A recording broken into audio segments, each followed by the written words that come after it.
Now to that shocking security lapse that could have changed the outcome of the deadly attack in Libya last month. This morning, a top State Department security official is gearing up to testify today that security there was inadequate. ABC's Jake Tapper has exclusive reporting. He is at the White House with the very latest. Jake. Good morning, Amy. That's right. Eric Nordstrom, the former top security official at the U.S. Embassy in Libya, has told congressional investigators that security at that compound in Benghazi, where Ambassador Stevens and 3 other Americans were killed, was, quote, inappropriately low. And you will be surprised to hear who stood in his way, in his view, when he tried to rectify that.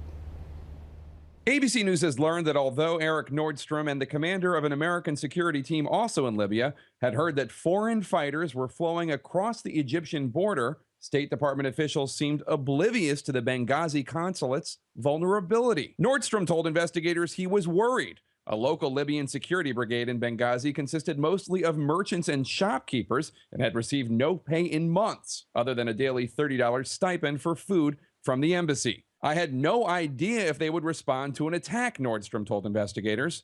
Senior State Department officials now acknowledge that only an hour before gunmen methodically and deliberately stormed the compound, killing Ambassador Chris Stevens, the streets were empty and things were calm.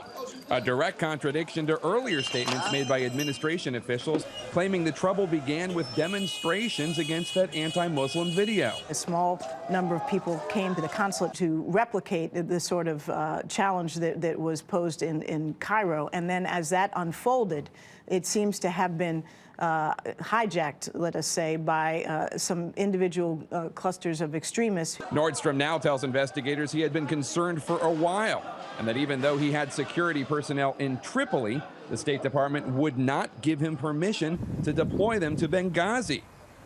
Now, Nordstrom told congressional investigators that State Department official Charlene Lamb, quote, didn't seem to have a problem with having no agents on the compound in Benghazi because if something happened, then personnel could simply go to a residential safe haven that had been set up. Of course, that safe haven is where Ambassador Stevens and another American got lethal smoke inhalation.